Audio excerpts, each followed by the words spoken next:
Good evening and welcome everyone to the third in our series of online events, which are leading up to our face-to-face conference, Decent Work and Democracy, on May the 20th, 21st at Wortley Hall. Booking link you've just seen, otherwise you can find it on our website at union-coops.uk. Union Co-ops is the lead body for union co-ops here in the UK. We are an organisation of trade unionists and cooperators working to promote fully unionised worker co-ops. We run on the shoestring and are grateful to those of you who've chosen to give us a donation, as well as our sponsors, the Bakers Union, BFAWU, the Musicians Union, and Cooperative Ways Forward, who are sponsoring the bursary scheme for our conference at Wortley Hall. So the format for today is Anita Mangan and Andrew Birchall, who will be setting the scene for around about 10 minutes. And then we will cut to our special guest, and that's Ellen Vera. Ellen is Director of Development and Co-op Organising at Co-op Cincy. She's a co-founder of Co-op Cincy and of One Worker, One Vote, who are our partners in the USA. And until she took on this role, Ellen was the National Organising Coordinator for the manufacturing arm of the Communication Workers of America and for United Food and Commercial Workers Local 75. Then we're going to have questions and answers, which will be carefully collated by Anita Mangan. And then our colleague Scylla Ross will be summing it all up at the end for just a few minutes. So now I'll hand over to Anita and Andrew for setting the scene. Thank you.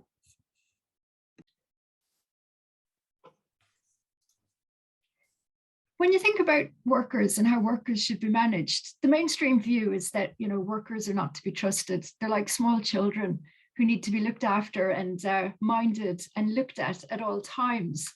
So there's skepticism out there about workers' ability to self-manage and self-organize their work.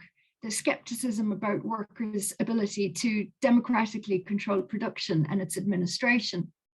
And this is rife. This is a view that's held in mainstream organization studies and economics. So you look at the textbooks about how to manage an organization, and you will, I would say, very rarely, if never, come across sections about workers' ability to self-manage. And this widespread mainstream view is in the textbooks, it's in business education, and you also hear it in the media and in interviews with business leaders. Workers are just assumed to be not up to the job of managing their own work. And putting it on its head then, when you think about collective democratic management, the skeptics frame it as an unrealistic proposition that's inefficient and a direct threat to business, to the economy, and even society at large. Worker self-management could never, they would argue, operate well in a classic capitalist marketplace, and that workers couldn't possibly manage the managerial tasks such as HR, strategic management, planning, operations, you name it. And so for the next couple of slides, I just want to ask why. Why is this the case? So the question, who needs ownership and control? So the assumptions behind it is that, to run a profitable business, you need a strong leader in charge, somebody who has a clear vision for where the organization is going to go and what it needs to be successful. There's also the assumption that a business needs a vertical chain of command in order to be run successfully. Now, this is the classic view of bureaucracy developed by Max Weber and, embedded in organizations for 100 years since. This idea that you have a triangular pyramid structure of command with the CEO, the chief executive officer at the very top, supported by levels and levels and levels of management until you get to the very bottom and you have the workers at the bottom of the chain with no power and control over their daily working lives. Another assumption when you're talking about ownership and control is that workers couldn't possibly manage to do timely decision-making that every business depends on. And similarly, there's the assumption that workers couldn't possibly manage to plan the business strategy. So for the question, who needs ownership and control, I'd suggest that the proper answer is the workers. The workers need ownership and control of their business. Because despite what the mainstream skeptics might say about the worlds of work and proper organizing, there are alternatives out there. And, you know, worker cooperatives and worker recuperated enterprises are some of the brilliant examples of ways that workers are taking back democratic control of their organizations. So self-management is a perfect example of democratic control. And really what I wanted to suggest to put some provocations around the room to start us off is that the question about who needs ownership and control was based on two assumptions about the world of work. The first is that the social system has to be based on private property. In other words, the assumption that capitalism is the best and only way of organizing society and indeed organizing businesses. And then the second assumption is that organizations have to be structured to fit within that common capitalist model of profit maximization. So in other words, the assumption is that growth and unlimited growth is a good thing, that and that organizations must be maximizing shareholder value at all times. Now, from a cooperative point of view, we know that this isn't the only view of the world, and this isn't the only way of framing the problem. So for my last slide, I would want to suggest that there is a cooperative advantage when it comes to talking about ownership and control. And that is based on the cooperative principles of equality between members, fairness, democratic control, and autonomy of cooperatives. And that this view of the cooperative advantage radically reimagines society, rather than simply offering a bog standard response to market or state failure. It takes in views of social justice and changing things for the better, and ideas of ethical action rather than just simply accepting the status quo. And if you look back over cooperative history all around the world, you'll see that there is a history of taking back control of production and consumption by the workers and by members of their local communities. And so before I hand over to Andrew then, I would like to suggest that this ideal of democratic ownership and control is an area of common concern that cooperatives have with trade unions. And so I will stop sharing at this point and hand over to Andrew. Okay, Andy. Hi, hello everybody. It's Andrew Birchall here, but everybody who knows me, it's Andy. I put my Sunday name on for some reason. Yes, my handle is from being a very, very pragmatic worker, trade unionist. Leaving school at 16, working in the coal mines, and the coal mines were nationally owned. We had a strong union within it, and if you wanted to participate in the organisation, it was via the union. And the union, we had great activists, people. I mean, I was inducted into socialism without reading a book. Yeah, so ownership and control was very much of not what we, it was who we are, what we did. But working in a nationalised industry, it was owned by the people, by the government, but it wasn't necessarily controlled by us. And what I mean by that, it was through the union, we would take our complaints, appeal for a pay rise, and all the other standard things that trade unions did, grievance, discipline, health and safety. We did all those things, but we weren't ever part of what I would say is like workers' control. So for me, when I got involved in this via the Preston model in a presentation, Mondragon came to Preston, and I thought, wow, yeah, this is it. And they explained the model and the social committee, the three concentric circles, if you've read the paper, the directors, the managers, and the social committee, which I thought, yeah, unions would fit into that. But then as we began to think about the detail, not just about owning something, it's about the control aspect. And I've said all along, and I think this is the debate that trade unions or trade unionists need to have, is I am not interested in setting up workers' cooperatives where we own it and the control is just handed over to an executive committee. It's not just about changing the sign above the door.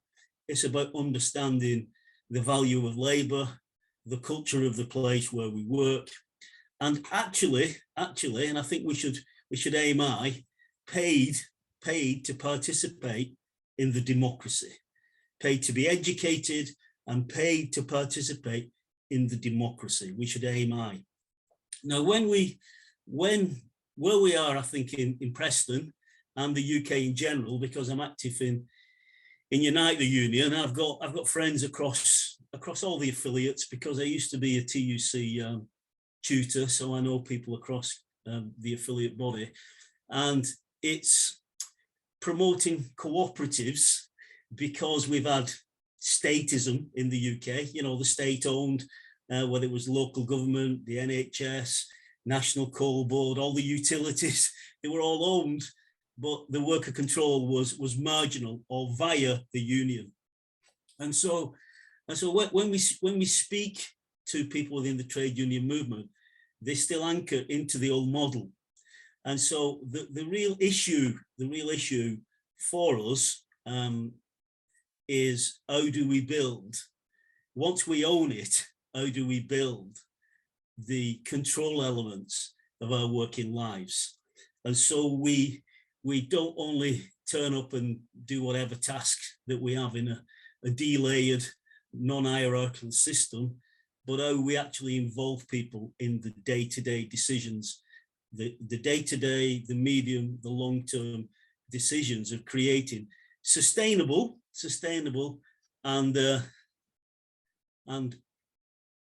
I don't like to mention the word profit because it's, you know, socialist, but with profit, we have to make profit to redistribute the wealth. That's how the system works.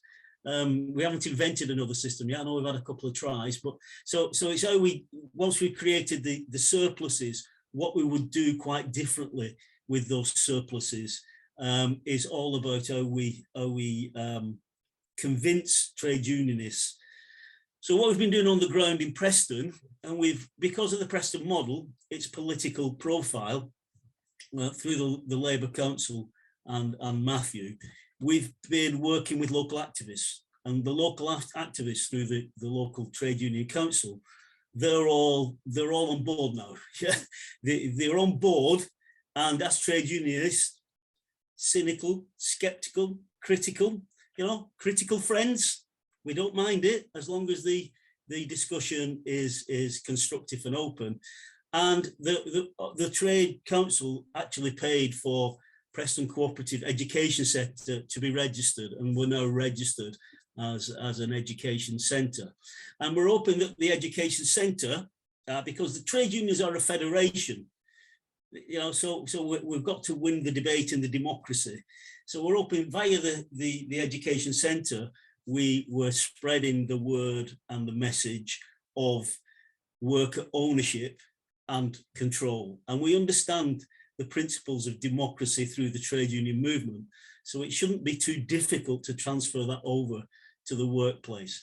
And I do firmly believe this. I don't know where I am on time, but I'll finish on this anyway. I do firmly believe that the source of wealth comes from labour, by hand or by brain. Ownership and control of the means of production, distribution and exchange were the principles that I was brought up on. And I do believe when workers have the will, the goodwill, we will find a way, should we have the impetus. Anyway, thank you very much. Thank you very much, Andrew. And on that note, now we'll hand over to Ellen. Thank you, Ellen.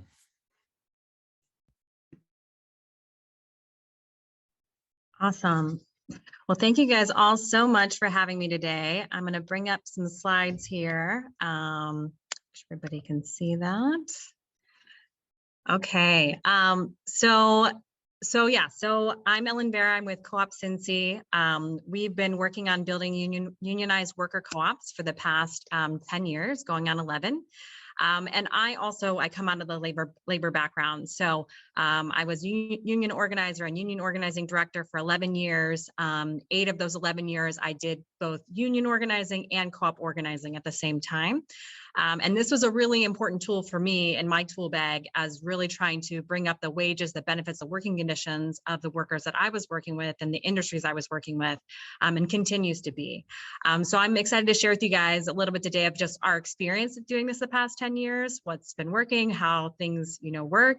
And I'm really excited also just to hear, I love hearing what you guys are doing over there in the UK and just trying to think about how do we do this? How do we do this better? How do we truly get this to be embraced by our labor movement? As another tool in the tool bag about how we lift up all of our working class folks. So just kind of a little bit of overview of Co-op Cincy. We are a nonprofit that creates and supports a network of worker-owned businesses, most of them unionized. We were founded in 2011, and we currently have 13 different co-ops and organizations that are a part of our network. Co-op Cincy itself, we're a part of the Steelworkers Union here in Cincinnati, and I'll show you a few of our unionized businesses. But just in general, we have a bunch of services that we provide. So we do co-op education and culture building. We have a 14-week co-op boot camp where we help take people through step-by-step from how to create a startup cooperative business, unionized cooperative business. Once those businesses are formed, we support those businesses. So we provide ongoing education. We do weekly team meetings and management meetings. We sit on a lot of the boards of these co-ops. We also have a loan fund to help capitalize these co-ops. And we also have a transitions program where we transition existing businesses into worker ownership. So that's kind of in a nutshell of what Co-op Cincy does. So here's just, some of the co-ops that have been in our network and kind of who their labor partners are. We have Our Harvest Farm and Food Hub, founded in 2012, that are partners with United Food and Commercial Workers. Sustainergy Cooperative that does home installation with United Steelworkers as well. We have Cincy Cleaning Cooperative that is also unionizing with the steelworkers. And we have a new child care center that just transitioned to worker ownership that will likely be with the Federation of Teachers.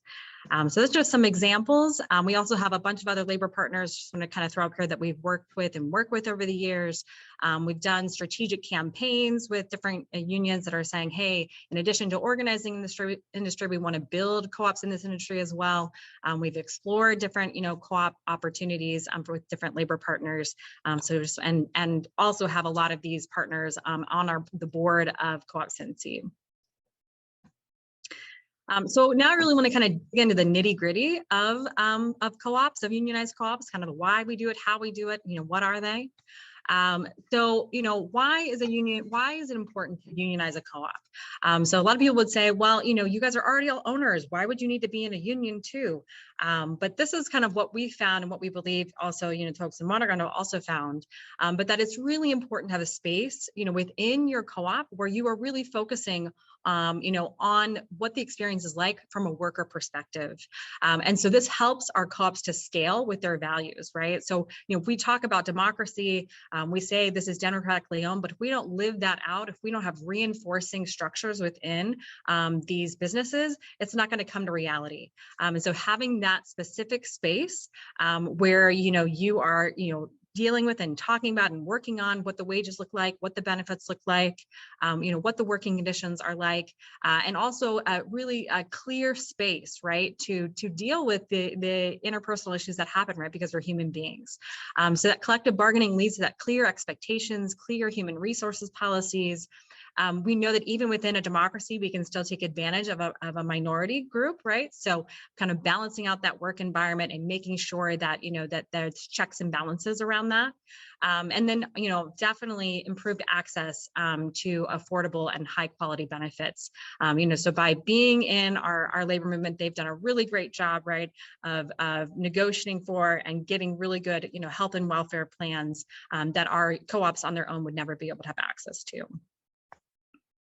Also, just, in terms of kind of the broader reason about why you think union co-ops are really important, is that we're all part of this really big movement, right, to really try and push up the working conditions in our industries. And so, these co-ops on their own are an awesome place where we're experimenting, where we're trying to push for and create a better work environment, but we cannot change that industry on our own. And so it's really important that we're a part of a broader movement that is really working together to try and raise, the wages and the working conditions, because we can only compete so much, right? We can only, cut so much to be able to improve those working conditions on our own. But if we push up the standards in that industry, we'll be able to do a whole lot more. So it's a platform for acting in solidarity, and it allows us, as a co-op on our own, we cannot necessarily do all the advocacy work that we want to do to change our laws and our rules, but by being part of a broader movement, we can do that. So wanted to talk about the steps of how we go about forming unions within our co-ops. So we have to have at least 3 workers, or at least 2 and a board or a manager. We within our unions, we do need to have somebody who we're bargaining with, right? But we choose like a labor partner that makes sense. So a lot of our co-ops have chosen labor partners that are in their industry. But sometimes, there's a certain certain union that's really, just embrace this model. And so sometimes they might choose, even though there might be more than one partner they could choose, they try to choose the one that really gets and is excited about this. So for example, United Steelworkers, they signed that agreement in 2009, with Mondragon to expand this model to the US. So that's definitely where a lot of our co-ops have said, hey, they seem like they really get this. But it's been a whole mix of different unions. So we have within the bylaws of all of our co-ops that there is neutrality, that, we cannot obviously mandate that they become union. That's a decision of the workers. The majority of the workers have to decide, but we can put in there that there needs to be, the company must take a neutral stance, and that there needs to be, a process, card check neutrality, which is where they don't have to go through a full official vote through the government. They can people sign their cards, they want to join the union, and, outside third party can validate that, and then they can join the union. And then we negotiate the contract. So I think what's really different about that negotiation process is that this is a much more open, kind of open book, right? So oftentimes in negotiations, this is kind of an us versus them, right? This is, we don't really know what's going on in the books. The company says you can't have a raise, and the worker says, well, why not? We see that you have that really nice car sitting outside, or things like that, right? So there's lots of distrust that typically happens.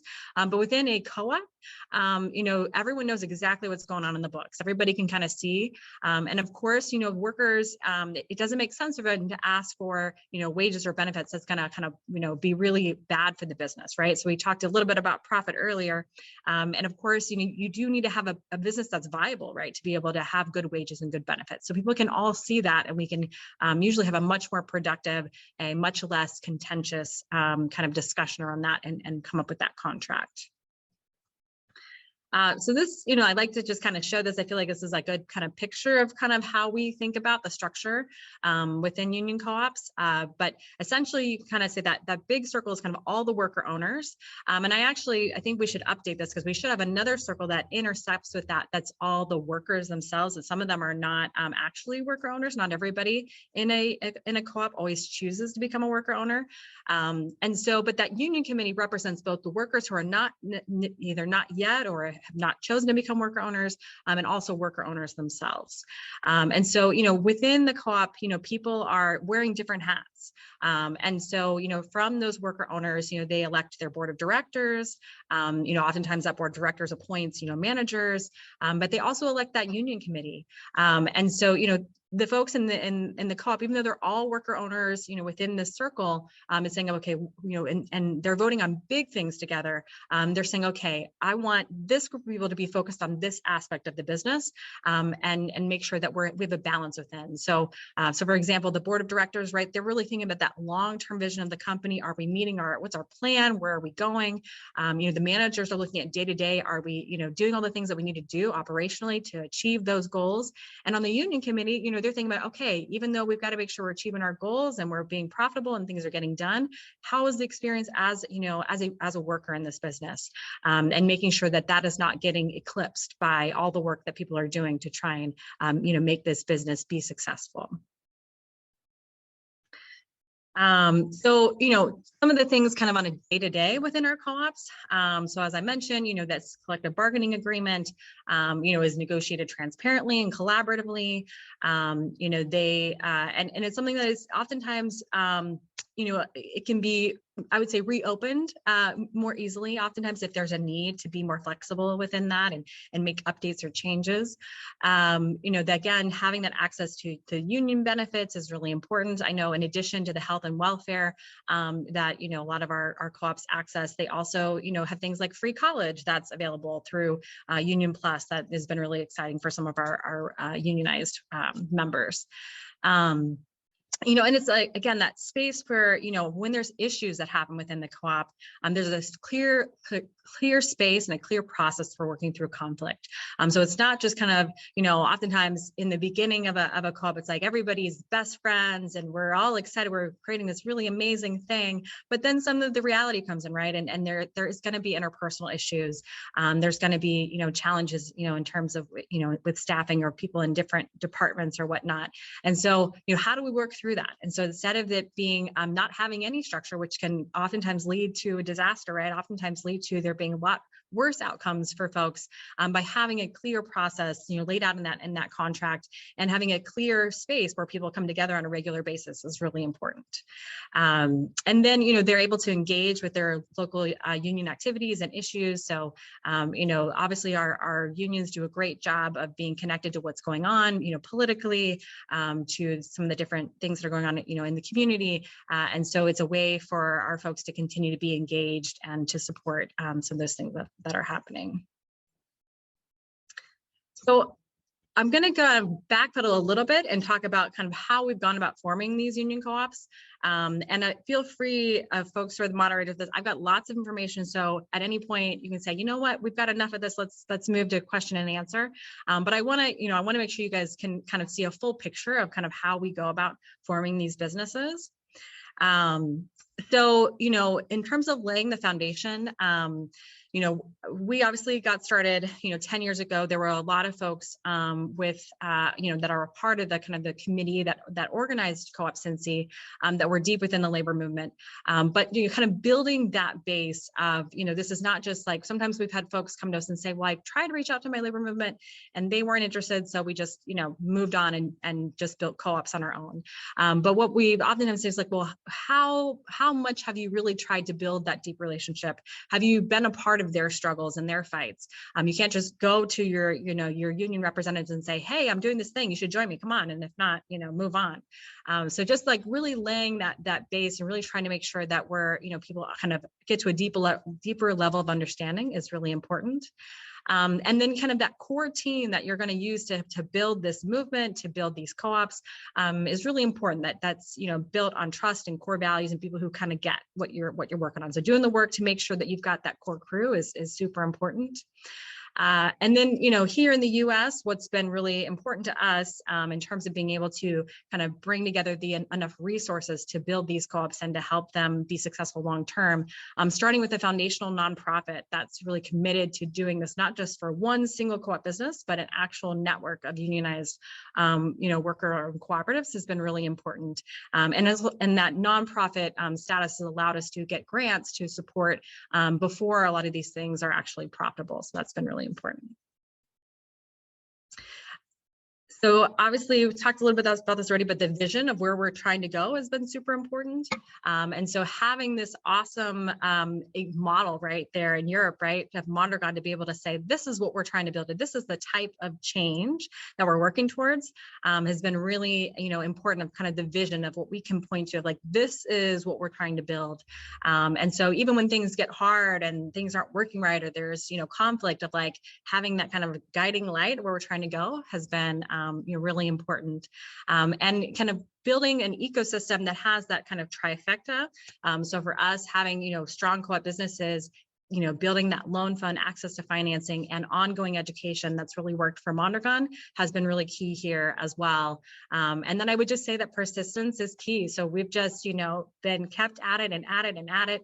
even when things were feeling hard, of just continuing to move towards that goal, and making sure that we are building the road as we go, right? It doesn't have to be perfect, but we have to get started. We have to get moving if we want to see these things come to life.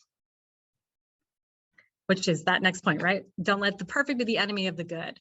And we felt that, I think one of the things that as we've studied, globally co-op movements, what's really set, like a success, or what set apart is this interconnected network of co-ops, that not having just one co-op business on its own, trying to just kind of struggle in this, sea of capitalism on their own, but truly building an ecosystem that is interdependent, that is interconnected, has really allowed, obviously Mondragon to thrive, but it's also been really important here in Cincinnati, and we're excited to kind of see where that goes, over time. So in terms of starting the businesses, being really thoughtful about the industries and the approaches that you start with. So thinking about whether we should start with startups or converting existing businesses to work ownership. Obviously with startups, you have a lot more control of what type of industry and exactly what type of co-op you want to start with. But it's a very hard road, right, to start from the very beginning and to build a business, and especially to build it up to be a larger scale. So that is, one thing to consider. And with conversions, you are starting with an existing business that, hopefully has a decent number of workers, but you're trying to change a whole new culture. So those are some different things that you have to kind of think about as you're considering that. And then I would say that, our partnering with labor has taken on many forms, and it's important to be open and also think about strategically kind of what that looks like. So, it's been anywhere from, just, having a union that represents and provides the benefits. I also mentioned strategic campaigns. So we, for example, alongside our Federation of Teachers here, you did a childcare campaign where they were working to unionize childcare workers at the same time that we were building a childcare co-op, being able to kind of say, we are kind of proactively building the model that we want to see. So things like that. We've also done that on a manufacturing and, in construction as well. At times they've provided actual staff, like they've actually paid, majority of somebody's time to work on these things and or provided grants towards this work. They've also helped to identify potential conversions of existing companies. So within their unionized businesses, they've, helped to say, hey, kind of like an early warning network, we've noticed that these businesses that we have that are currently under contract, the owner's getting older, they're not reinvesting in their business, they might be selling. And so being able to get to those potentials ahead of time and be able to preserve those businesses and actually be able to come in and say with a partner like Co-op Cincy, hey, we'd love to buy this business and sell it to the workers. So like being able to help identify those things. And they've also led on boards. Like I said, we've got a lot of labor partners that have been on the board of Co-op Cincy and have really been visionary in helping making all this happen. So in terms of the team, we've just really seen that, people are the most important key to the success of this. I love, we talked about like that the workers are the driving force of these, right? But just really thinking about, do we have the grit, with the passion, with the flexibility to make things happen? And, that these are constantly changing, plans don't work and you have to pivot. Can you do that? So that's been really important. But also making sure that the team, is okay with risk, right? This is, something that if you're just looking for that 9 to 5 and not having any worry about making sure that you're making things happen, so you have that paycheck, that this could be a really stressful thing for you. But also, thinking about, it's important to have people that have industry experience, but at the same time, that attitude and values matter a ton. And in some of those things on industry, you can train up within folks. So we, have a step-by-step process. We have 3-month intensive training. We help, teams develop this. We use lean startup principles and also insights and practices from Sciolon and Mondragon's, one of Mondragon's premier cooperative incubators. We do, weekly trainings, one-on-one mentoring. We support them on financial modeling and financing. And this is kind of, the theory behind a lot of what the education that we do, but helping them to really, come up with an idea, try to really test to make sure there's truly a customer base out there for that. Make sure we really understand the problem. Start with a minimum viable product. Go out there and test and test and test and get out there and not just spend a ton of time writing up a 50-page business plan, but actually go out there and do, and then kind of iterate and come back and see what's working, see what's not. And I think we talked a lot about these things, but once that business is formed, is like, making sure that we're being flexible enough, in this model. If we come in with a contract that says you got to pay, the top of the line wages right from the get-go, and are not, coming in with an understanding of that this company has to be financially viable in order to pay those things, even if that is what you're seeing in your market, that it's important that we're balancing that, right? That we have to build a business that's really going to work and be strong and viable so we can achieve those goals, those social goals that we have. So some of the things that we've learned that have been important is just to be careful with projections of the amount of debt that the co-op can sustain, to be conservative, on those types of things, and that building that financial literacy and business literacy within the co-op team is really important. We, for a lot of us as workers, we never learn how to, read a profit and loss or a balance sheet, and we don't get the chance to really kind of understand how some of those decisions that we might need to make can impact the bottom line. So it's really important to do that and do that ongoing. It's not a one-time thing. It has to be ongoing. So I think I've talked a lot about some things, but some of the ways that we help them to get started once these businesses are ready. So we have that, union neutrality and card check as a part of our template bylaws with all the different groups that work with us. That's directly a part of there. In our education, we try to, some of you guys may have seen, but we have a worker owner workbook. Our revised edition just came out last year, but we do specific education on labor history, on labor co-op history. We help to facilitate meetings between unions and co-ops. We also have a kind of a lead union steward within the network that helps to do education, when it's time. So we can't obviously force any business to become unionized, but these are the things that we do to try and really encourage it. And so some of the ways that we continue to build culture is, we are, we do regular team meetings. So some of those things around labor history, around, co-op and labor history, on, financial literacy, business literacy, communications, leadership skills. We, will often go every week or every other week, and we actually facilitate a team meeting for all the workers there, those that are, worker owners and those that are not. We also do co-op management meetings where we meet with the co-op, the folks that are kind of leading the management team and helping them to work on and achieve their goals to help their business, be successful and thrive.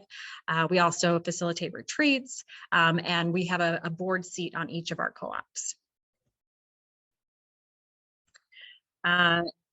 So that's just what I was just saying, but just some of the things that we do in terms of our team meetings are really trying to build this culture, but, making sure that we are, not letting folks get so focused sometimes, especially in a startup business, but even when you do a conversion, people are so focused on trying to make this business work and get that all down that sometimes we forget kind of the broader picture. And so it's important that we continue to have that education kind of woven within. So that's our manual, I think. Yeah, so you can see some of the chapters there of what we in our actual curriculum. And then, as many of you know, another thing that we do to try and just encourage this education and spread the model, broad-based, is our Union Co-op Symposium, which we have every other year. The next one will be 2023, but we bring people in from all across the country and around the world, but to really, work on best practices around creating and sustaining and supporting unionized worker-owned businesses. So I think those are all the slides I have. Hopefully I didn't go too long, but wanted to give you guys a sense and a flavor of how we do the things that we do. And I will stop sharing, and I'm happy to take any and all questions. Thank you so much, Ellen. Yeah. Anita, over to you. Oh, sorry, I just leapt in. We both leapt in together, don't worry. Exactly. Thanks very much, Ellen. There's been some great questions coming through on the chat, and some of them are related to the broad overview that you've given us, and then some of them are down to the nitty-gritty. But yeah, I think I'll just start at the top and work our way through them. So the first question is from Alex Ahmed, who says, I'm a previous union organizer, soon to be employed in a co-op, non-unionized.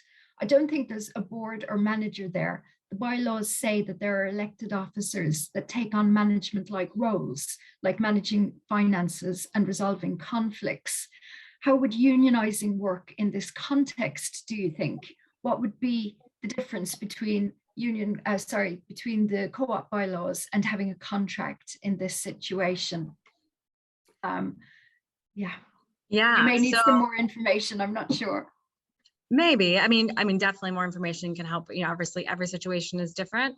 I mean, what I would say is that typically in our bylaws, we're not really laying out the wages, benefits, working conditions, the specific processes around how we deal with conflict. So I would think even though you might have bylaws and you know, important things about how your co-op operates, that it still could be really helpful to have that union contract and those processes, you know, on dealing with those types of things and just making sure things are super clear. So yeah, so I don't know if there's, you know, I mean, I would say within our co-ops, you know, we in the beginning had this, like, you know, I guess kind of existential debate around, well, we want everybody in the co-op, right, to be in the union, and we don't want to have to say that there's somebody who's kind of the boss, right? But I think what we would find is that, you know, while there's not, you know, while in many senses we are all the boss at the end of the day, you know, we definitely do delegate certain roles to different individuals, and just based on the different roles that you have within the co-op, you're going to have a different perspective. And so it's just important, and it is important that the business is functioning well, and that you can, you know, I know this is probably like blasphemy in some places, but you can fire a worker when they're not doing a good job. You don't want to bring that co-op down just because, you know, somebody is not on board and not doing their job. So, but you still need those checks and balances in place. So, you know, in our co-ops, you know, typically many of them only have like one person who can truly fire, and that person's not technically in the union, but they are still covered by the contract and the benefits and whatnot, but they can't, you know, and anybody who is a manager, you know, cannot be on the union committee. But those are some of the ways that we've dealt with it. But yeah, I would say every situation's different. So I know, hopefully that was helpful. Thanks, Ellen. Alex, is there anything else you want to add to that? Thank you so much for that explanation. Yeah, I guess the only follow-up I might have is, like, you mentioned that there are some, like, folks in the labor movement in your spaces that you're familiar with who are skeptical of co-ops. I'm wondering, like, the opposite, like, were there co-op people who were, like, I don't know, not necessarily had anti-union beliefs, or like, what did those, like, conversations look like if you were attempting to organize? Like, just, I think it might be helpful for me in the future. Yeah. No, I mean, I think there's definitely folks in the co-op world who kind of have this sense of like, well, it's already a democratic organization. Why would we need a co-op? You guys are all owners. I mean, I think there's many examples of within co-ops where there have been issues, right? And I think it depends. I don't know if you're going to go into a worker co-op or if it's a consumer co-op or something, but there's many instances where there's been strikes. I mean, even within Mondragon in the 70s, there was a strike. So, you know, it's really about trying to say, how do we reinforce our values, right? How do we, like, we truly believe in, you know, in worker power. So how do we make sure we have a structure within our business that is reinforcing that, right? And that's connecting us to this broader movement that we are a part of, right? You know, like, we cannot change the system on our own. So being in solidarity with a whole movement of workers, especially in our industry, is really important. And so we're going to live our values. How do we do that? And having a union is a really great way to do that. Brilliant, thank you. Okay, so our next question is from Simon Taylor, and Simon asks, in practice, how are union locals, so the equivalent of our branches in the UK, how are union locals involved in unionized worker co-op, union co-op startups, or converting existing businesses into union co-ops? Yeah, so I mean, I would say that every union is a little different. I mean, here locally, we have, you know, the head of our labor council, which is our main labor organization here, like on the board of Co-op Cincy. We also have the steelworkers, head of the steelworkers on the board of Co-op Cincy. You know, we've had, like I said, we've had instances where we've worked with locals very, you know, directly on a specific campaign, like I said, in childcare, where we're saying, okay, we want to, they're trying to, you know, unionize the childcare industry. They also want to have a proactive way that we're building these businesses at the same time. So it just, you know, it's each one has been, different. Some of them is more of just like, I'm here to represent and to play that role as representing the workers within the business. So I think each local is a little different. It depends on the leadership that's there and what they are seeing as a priority, and also just what they're experiencing, right? Like if they're in a really big fight, this might be like not high on their list of things to work on right now. So it just kind of, I would say it depends, but we've had the whole gamut of range of participation from our local folks. Brilliant. Would you like to follow up on that one, Simon? Or Thanks, Anita. I was just fumbling around with the mute. Thanks, Helen, for that response. I think where I was coming from, the variety of ways that union branches or locals get involved around that startup process. I think there's some questions coming up about finance, for instance, but there's also things that, from my perspective, union branches could get involved in helping in terms of connecting people, in terms of providing facilities and so on. So it's that kind of practical nitty-gritty that some of the examples that you can provide that could act as an inspiration for people on this call and others who may see this at a later point to go, oh yeah, that there is a role right in that startup process that we could get involved in and make a positive difference. And that's the important thing, is making a positive difference. Right. Yeah. I mean, I think I've seen, we've had unions that have like lent staff time, right, to actually like lead up the process of starting up a new co-op business or lead up the process toward converting existing businesses. There's definitely been, instances like in Maine with the lobster, union that they've, helped to finance an actual processing center for them. So, I think it depends on, like, obviously there's always like this, concern around being careful with member money and whatnot. But in my view, this is another tool in the tool bag for, the labor movement to try to build towards, a better world for the working class folks. And so, I think it would be really smart to have a fund, just like we have a fund to do organizing, we have a fund to do political, to have a fund towards union co-op, development, right? And so, I would love to see where we actually, have, just as we do member education, let's do member education around like, how do we create our own businesses, right? If that strike's not working, or, if we're trying to really lift up, in our industry, how do we have an acquisition strategy where we're actually going out and we're buying existing businesses and transitioning them over? So I think there's, obviously been some really great examples, with the taxi union or the taxi co-op that's unionized out in the West in the US. I mean, they had a very big role in kind of organizing and bringing all those folks together and making that happen. So I think there's many different roles that a union can play. They obviously have to be careful with, the way that they, steward their money and their resources. But I think there's a real good argument for as to why we need to take this seriously as labor movement and put resources behind it. Thanks, Helen. Brilliant. There are a few more funding questions, but before we get on to them, we have a question from Margaret Bow, and Margaret wants to know, are there industry sectors you're targeting? And a follow-on to question, how do you choose those industries to form union co-ops? I mean, Margaret thinks you semi-answered it in your speech, but she would like more details. Yeah, so I mean, in the very beginning, we did it based on this, where we had the strong partnerships with labor. So I worked for the Food Workers Union, so like we knew we wanted to start in food. One of the co-founders of Co-op Cincy had been the head of the building trade, so construction was really important. And we also had one of our co-founders that was in manufacturing, and we knew that we had that close relationship with Mondragon as well, so that was really important.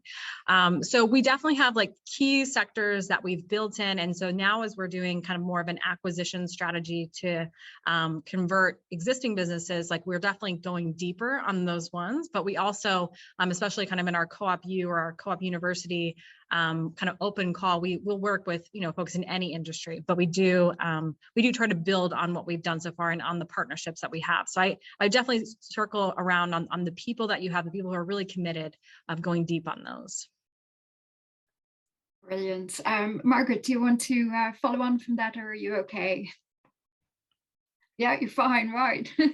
We'll move on to, there's two questions about finance, and I'll take them separately. The first is from Alex. So Alex wants to know, he says, raising finance is clearly very important. What's your experience with mainstream funders, such as high street banks? Have you found any that are sympathetic and understand co-ops?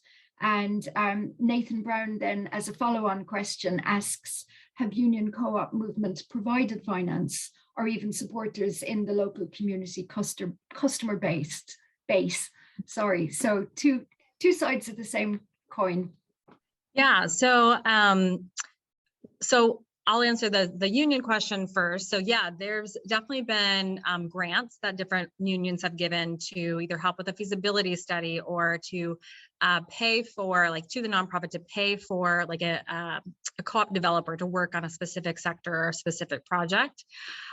In terms of the capitalizing our co-ops, we've done everything in the book, except I would say we have not worked with mainstream banks so much.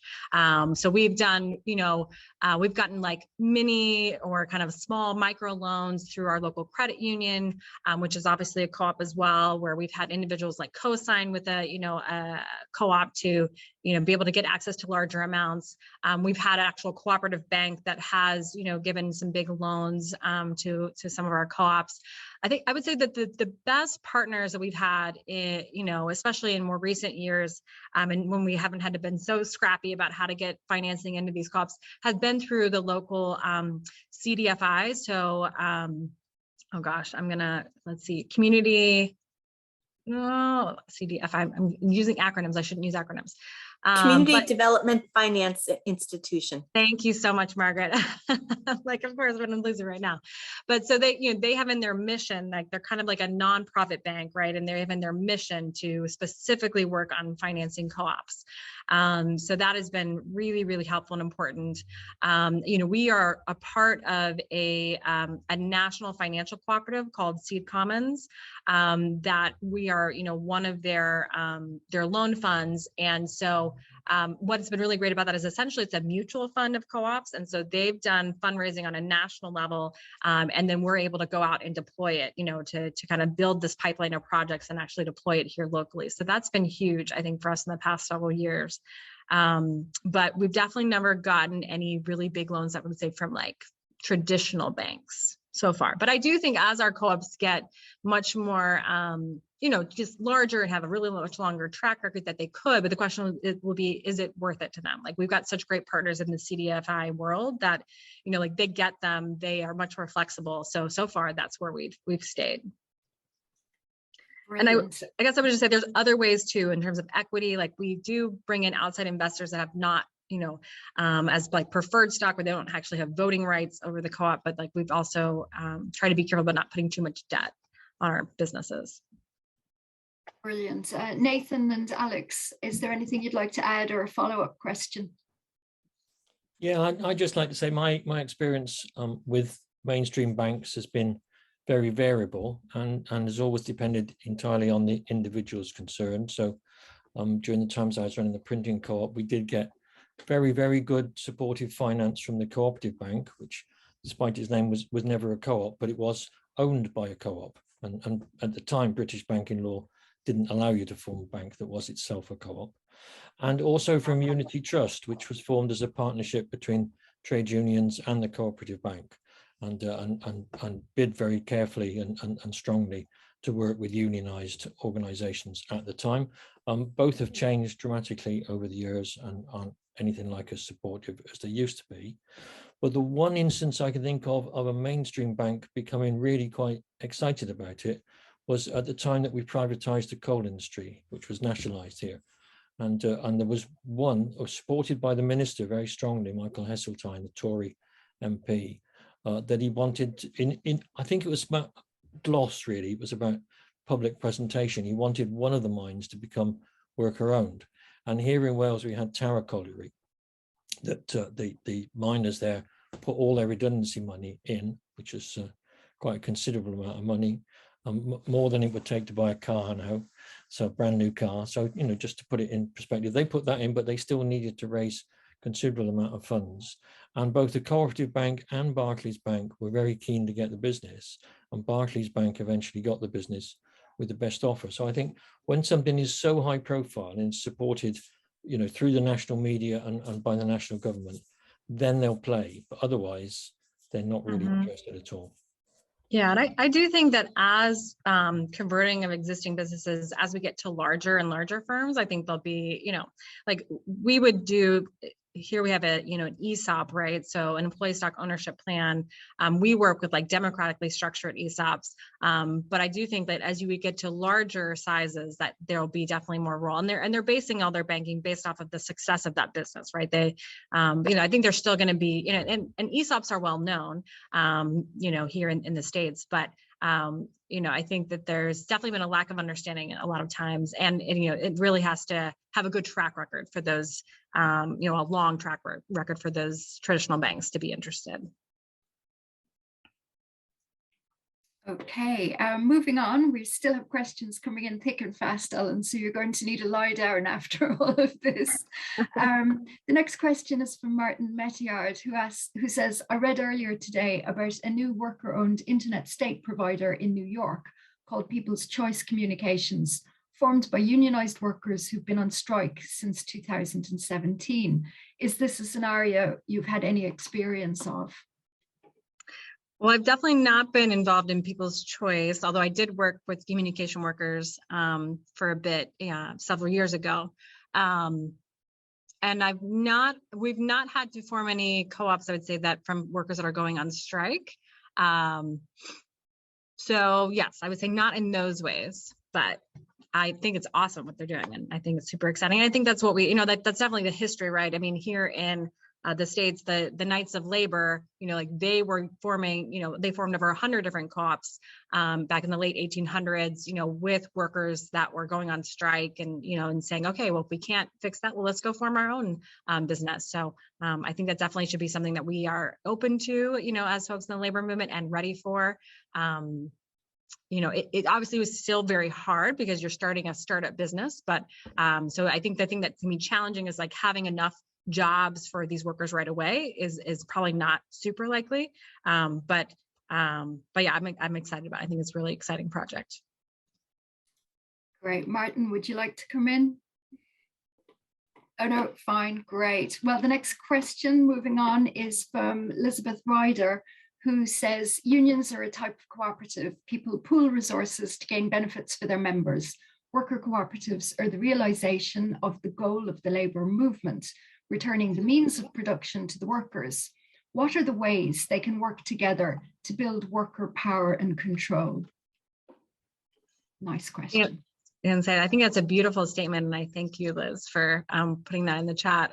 I guess my question would be is like, when we say what are the ways, is like, who are we asking what are the ways for? Are we talking about for the unions with the co-ops? Maybe just a little more clarity of what are the ways for who? I don't know if Liz is able to speak, but.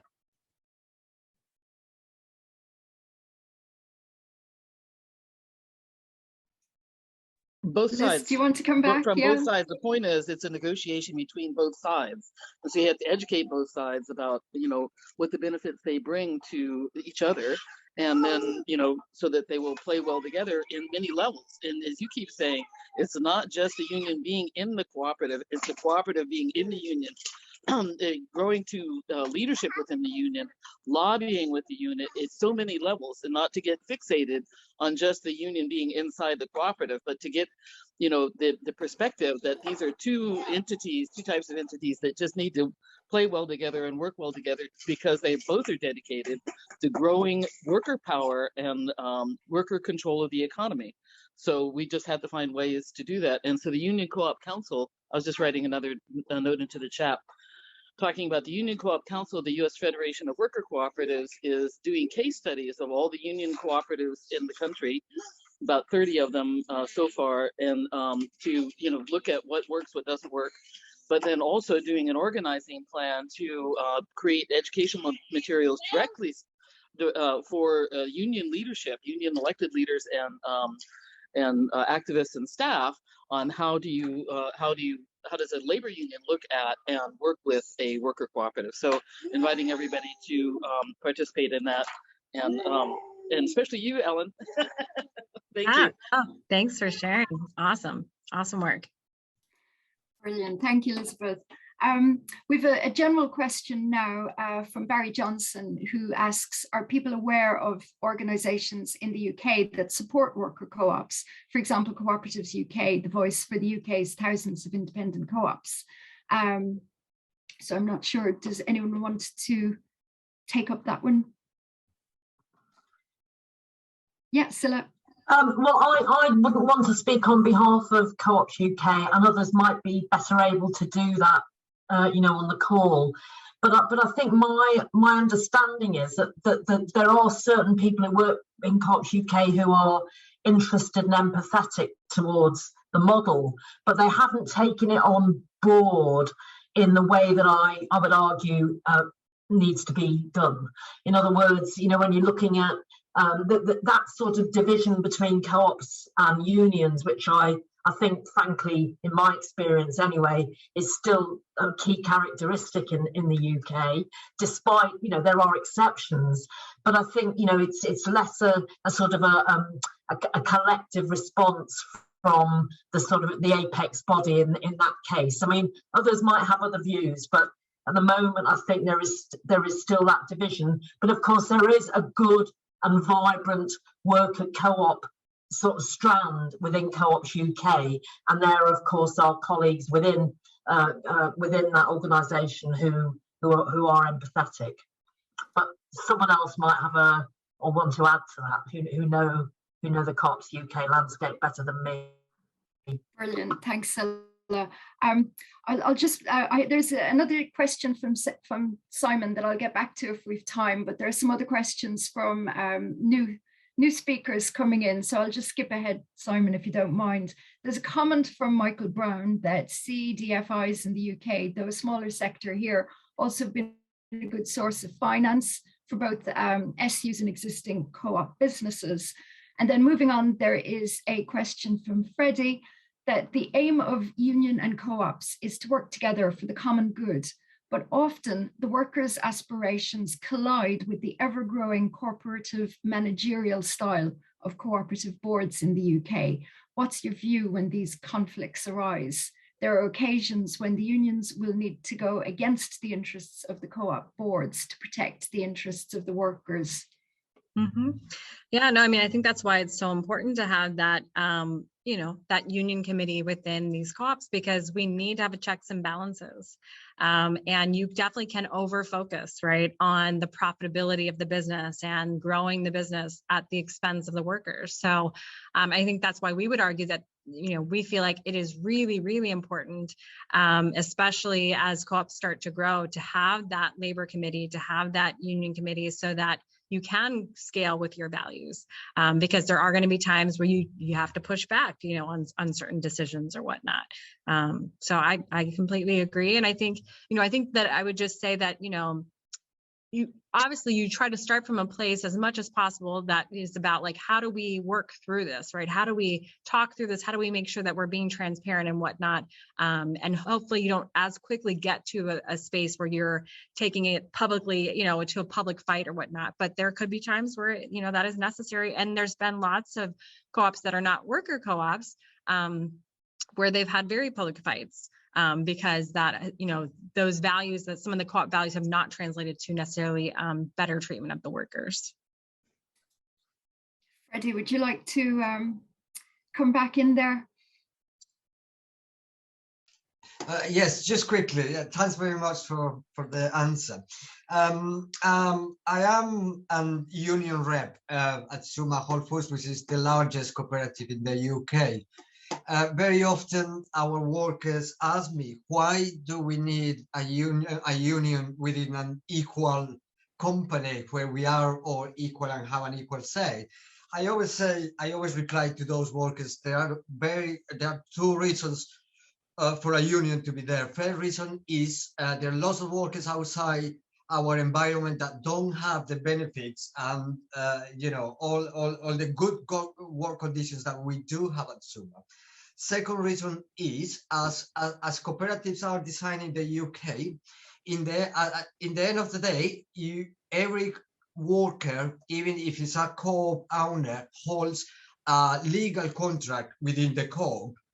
Occasionally, if a worker enter in conflict with the management, the union will be there to defend those workers, and those two reasons are very important for us, to defend our interests, but also to work for the common good.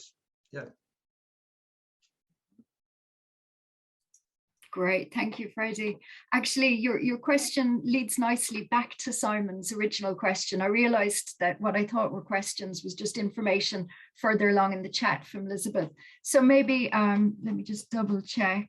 Yeah, so maybe we could just go back then to Simon's question, which was a bit of desperate scrolling going on here. What are the challenges for ordinary workers in understanding that they can own and control their own employment outside of the classic business model of self-employment? So the challenges for workers. And I think that's a nice question really to round off the Q&A on, because it brings all the themes together and takes us back to the provocation that myself and Andy had at the very start. I can't believe, Andy, that I used your Sunday name. Yeah, and I think this is a great question. And, you know, I mean, I think it's, you know, so many things, but, you know, one is that, you know, when we're still, these are still hard jobs. Oftentimes, like, people are, you know, just living life, and life is still hard, and our co-ops are trying to pay as much as they possibly can, but they're still, you know, oftentimes, you know, the wages are not above, you know, $20 an hour. And so, you know, they're dealing with all the realities of life, of being a, you know, a low to moderate income worker in the economy. And so, you know, trying to balance family with, you know, different potential, you know, crises that are going on, or different things with work, you know, and, you know, I think that can be a really challenge to, like, being able to maybe be able to spend extra time of, like, you know, kind of in that owner role or that owner hat. I think, you know, there's been times where, you know, if they're not from the US and they're coming from another place, that kind of their status as an immigrant or a citizen or not, and just kind of the instability, right, of, like, am I going to truly be here? If I'm going to own something, I'm going to actually be here to see the value of that. Is that worth it to me? So I think, you know, things like that, and just, you know, some people are just wanting to be like, you know what, I get the 9 to 5, these other things feel unclear to me. So I think that education process can take a while. And so, you know, that the kind of weekly team meetings and different things we do to try and kind of build more awareness around how the business works and all these things that we've never been taught, you know, is something that we need to spend a lot of time on. So to help people kind of overcome some of those barriers. Oh, that's wonderful. Thank you so much, Ellen. You've been just so generous with your knowledge of and your experiences. At this point, I'm handing back, I'm not sure if it's to Alex or Scilla, who are going to round things off for us. Thank you, everybody, for your questions as well. Let's go straight to Scilla. Thanks very much indeed, and thanks for brilliant questions.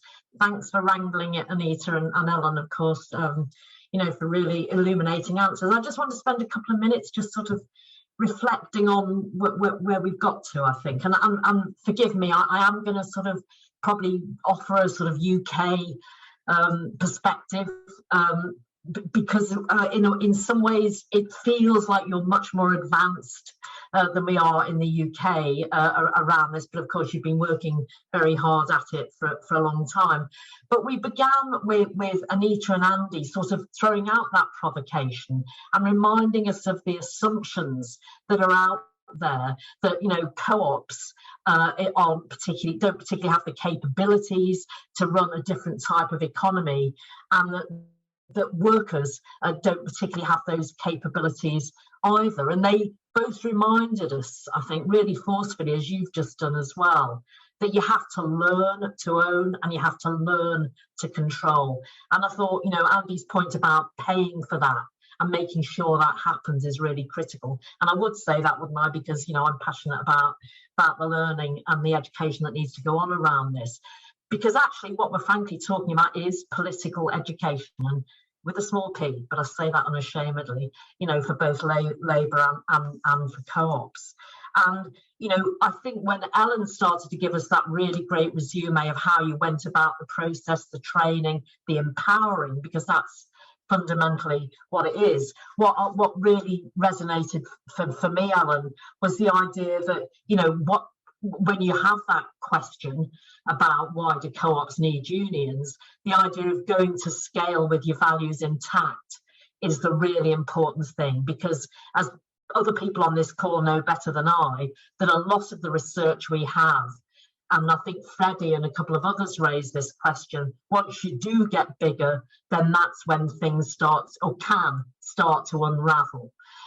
So that is a real challenge, having that space where you have that Labour concern is so critical. And then those questions, reminding us that it's the process. And Ellen, you were right, I think, totally to raise the challenges and the tensions, and both within the union co-op as it stands, even if it looks fantastic like the Mondragon model is, and if some of those Mondragon colleagues are on this call, they'd be honest about that as well. It has to be something that's continually worked at. And just in conclusion, for me, I always end up thinking this, and I'm sure everyone else does, that never has it been more important for unions and co-ops to work together. On every single indicator you can think of, right from inequality through to poverty, through to the degradation of work, through to climate crisis, you name it. That there has never been a more important time. So I think the union co-op model is something we're trying to work within the UK, Alan, and thanks so much for your support. We've got great support from a number of unions here and co-ops too. And as you said, you've got to be persistent. We've just got to keep trying, because we think it's a model worth looking at, and we think it's a different type of decent work model for both cooperators and trade unionists. So I'd like to end there and pass back over to Alex, other than to remind us about our next seminar, which is on March the 30th, which is around workplace and economic democracy, because we decided we want to look at what that means, both to cooperators and to trade unionists, and to think about how that might differ from the standard model. And then, of course, as Alex mentioned earlier, to remind us about our conference on May 20th and 21st at Wortley Hall, which is the workers' stately home. Wish you could come over, Alan. Beautiful place we've got in the countryside. And please link to our website to register. But I'll just pass over to Alex for a final goodbye. So thanks again, Alan. Yes, thank you all for coming. It's been lovely to have everyone here and to see you all. We really look forward to seeing you again at our next event on March the 30th, and to see you at Wortley Hall. And do follow us on the website. If you sign up on the website, then you will get regular updates every time we post anything. So thank you all very much, and enjoy the rest of your evening.